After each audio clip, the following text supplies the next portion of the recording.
வணக்கம். Welcome to நாச்சியாஸ் kitchen. இப்போ என்ன பார்க்க போகிறோம்டா ஃப்ரெண்ட்ஸ், நம்ம ஆப்பமாவு எப்படி ரெடி பண்ணுறதுன்னு பார்க்க போகிறோம். நான் வந்து ஏற்கனவே ரெடி பண்ணுறதை காட்டலை. நான் எல்லாம் மாவு ரெடி பண்ணிட்டு தான் ப்ராசப்போம் ஆப்பம்லாம் ஊற்றி காட்டினேன் வீடியோவில். இன்றைக்கி நம்ம மாவை எப்படி ரெடி பண்ணுறதுங்கிறது காட்டுறேன். ஒரு படி குண்டு பச்சரிசி எடுத்து நல்லா சுத்தமாக கழுவிட்டு அதோட ஒரு 1.5 ஸ்பூன் வெள்ளை உளுந்து சேர்த்துக்குவேன். நான் சேர்த்து ரெண்டையும் ஊற போட்டு 3 மணி நேரம் செட்டு நல்லா சுத்தமாக கழுவிட்டு க்ளீன் பண்ணி வச்சுருக்கேன். இன்றைக்கி என்கிட்ட சோறு எப்படி தான் நான் ஆக்கினாலும் சரி சோறு மிஞ்சிடுது. அதனால் நான் என்ன பண்ணியிருக்கேன், 2-4 சோறு எடுத்து வச்சுருந்தேன் ஃப்ரிட்ஜில். நான் இப்போ ரொம்ப பழைய சோறுலாம் போட மாட்டேன். அதனால் இந்த 2 உருப்படி ஆப்பமாக இப்போ நான் அரைக்க போகிறேன். அதனால் சோத்தை நல்லா தண்ணி ஊற்றி ஊற வச்சுருக்கேன். இது ஒரு படி குண்டு பச்சரிசியும் 1.5 ஸ்பூன் வெள்ளை உளுந்து சேர்க்கலாம், கருப்பு உளுந்து சேர்க்கலாம். இந்த பாருங்கள், நான் சேர்த்துருங்க. அப்போ தான் உங்களுக்கு நான் டேஸ்ட்டாக இருக்கும். ஆப்பமும் நல்லா சாஃப்டாக பராசப்பும் சூப்பராக வரும். எங்கள் வீட்டில் இதான் சேர்த்து தான் செய்வோம் நாங்கள். வெந்தயம்லாம் நான் சேர்க்க மாட்டேன். க்ளீன் பண்ணி வச்சுருக்கேன். இப்போ என்ன செய்யலாம், இந்த சோத்தை அப்படியே எடுத்து புழிஞ்சு இதான் எல்லாமே நல்ல தண்ணி ஊற்றி தான் வச்சுருக்கேன். நான் இதில் சேர்த்துக்கலாம். ஒரு படி இன்றைக்கி நான் அரைக்க போகிறேன். சோறு அதிகமாக இருக்கிறதுனால இதை வேஸ்ட்டு பண்ணக்கூடாது. எப்படி தான் நான் பார்த்து சமைச்சாலும் சரி, எனக்கு கை கொஞ்சம் தாளாரம், சோறு அதிகமாக தான் போயிடுது. என்ன பண்ணுறது, இந்த சிக்கனமாக எனக்கு செய்ய தெரியல. அதனால் வேஸ்ட்டு பண்ணக்கூடாது. காக்கைக்கு வைப்பேன், அதையெல்லாம் செய்கிறது கொடுத்துருவேன் அவங்களுக்கெல்லாம். ஆனால் சரி, இன்றைக்கி நம்ம ரெடி பண்ணி தங்கச்சிக்கு, அவளுக்கு ஆப்பம் மாவு ரெடி பண்ண தெரியாது. அவளுக்கு நான் தான் ரெடி பண்ணி கொடுப்பேன். சரி, அவளும் நானும் எடுத்துக்கலாம் அப்படின்னு சொல்லிட்டு போட்டிருக்கேன் நான் இன்றைக்கி. இது நான் சொல்கிறேன், இது ஒரு கைப்பக்குவம் தான். எல்லாருக்கும் வந்துடாது. நான் சொல்கிறேன்னு தப்பாக நினச்சிக்காதீங்க. இது என்ன பெரிய இதாக நினைப்பீங்க நீங்கள். எல்லாருக்கும் ஒரு பக்குவம் இருக்குது. அது என்னமோ தெரில, என் தங்கச்சிக்கெலாம் அவ்வளோ ஆப்பம்லாம் சரியாக வராது.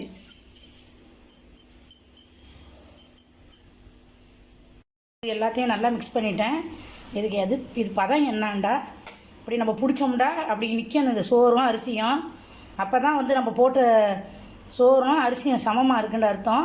இப்படி நிற்கணும் பாருங்கள். இப்படி பிடிச்சிங்கன்னா அப்படி நிற்கணும் உதிராமல். இதான் கொஞ்சம் கொஞ்சமாக மிக்சிலே தான் போட்டு இன்றைக்கி அரைச்சி எடுத்துக்க போகிறேன். நான் மாவையை நான் அரைச்சி எடுத்துக்கிட்டேன். இப்போ பாருங்கள் எப்படி இருக்குதுன்னு பாருங்கள். ரொம்ப தண்ணியும் ஊற்றக்கூடாது, கொஞ்சம் தண்ணி ஊற்றி தான் அரைக்கணும். ரொம்ப மையாவும் பட்டு போலையும் அரைச்சிடக்கூடாது. அரைச்சிட்டா ஆப்பம் வழுக்குன்னு இருக்கும். அதனால தான் நான் கெட்டியாக தான் அரைச்சி வச்சுருக்கேன். இது அப்படியே இருக்கட்டும். நான் காலையில் ஒரு 9 மணிக்கு அரிசி ஊற போட்டேன். இப்போ 1 மணிக்கு அரைச்சிருக்கேன். நைட்டு தான் இது ஊற்ற போகிறேன். அதனால் இது வெளியிலேயே வச்சுக்குவோம். இது இப்படி தேவையான பொழுது நம்ம கொஞ்சமாக அள்ளி ஃப்ரிட்ஜில் வச்சுக்கிட்டு வேறு பாத்திரத்தில் வச்சு நம்ம கலந்து ஆப்பம் ஊற்றிக்கலாம், பராசப்பம் எல்லாம் ரெடி பண்ணிக்கலாம். இந்த பாருங்கள் எவ்வளோ அழகாக இருக்குது பாருங்கள். அதுக்கு தான் நான் உளுந்து போட சொன்னேன். உளுந்து தான் இதுக்கு சூப்பராக இருக்கும்.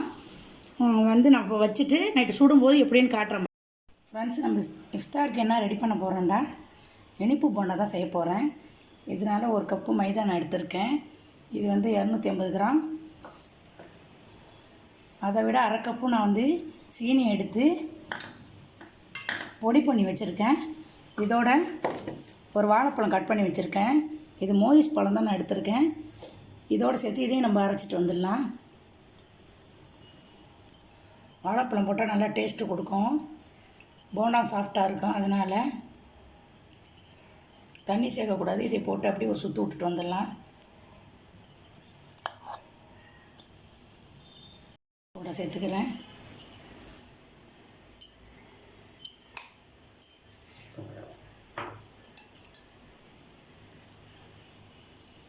ஒரு கொஞ்சோண்டு உப்பு சேர்த்துக்கிறேன்.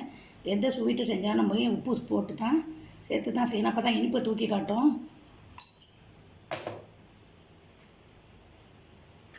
சேர்த்துட்டு எல்லாத்தையும் நல்லா கலந்து விட்டுட்டு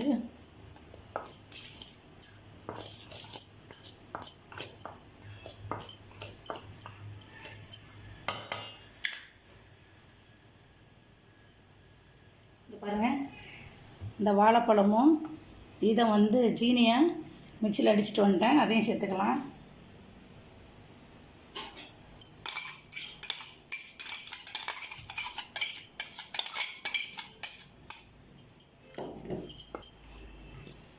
தண்ணி சேர்க்கக்கூடாது. இப்போ நல்லா எல்லாத்தையுமே மிக்ஸ் பண்ணிக்கலாம்.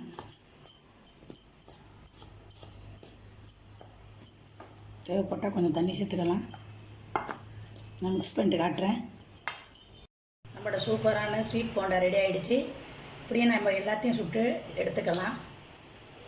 எடுத்து நம்ம இப்படி தான் போட்டுக்கணும். சிம்லேயே வச்சுங்க அடுப்பை.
வச்சோம்ல, அதை வந்து இன்றைக்கி ஒரு 4 ஆப்பம் மட்டும் நான் மாவு எடுத்து கலந்து விட்டு இப்போ ரெடி பண்ணுற பாருங்கள். இப்போ நீ தோசை கல்லாம் ஊற்றிருக்கேன்.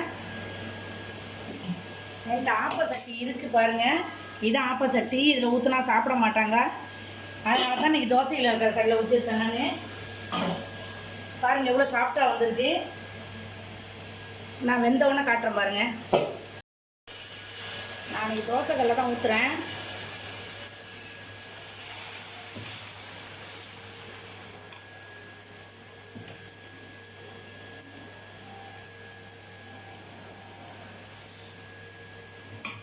ஊற்றிட்டு மூடி வச்சிடலாம். இந்த பாருங்கள் ஆப்பம் எவ்வளோ சாஃப்டாக இருக்குது பாருங்கள்.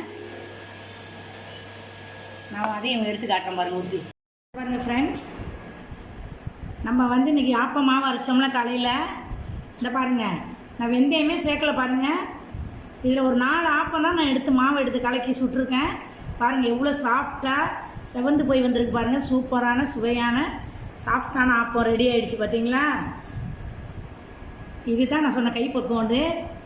அது எல்லாருக்கும் இதே மாதிரி வந்துடாது. பாருங்கள் எவ்வளோ சூப்பராக சுவையாக இருக்குது பாருங்கள். சாஃப்டாகவும் இருக்குது பாருங்கள். நீங்களும் ட்ரை பண்ணி பாருங்கள்.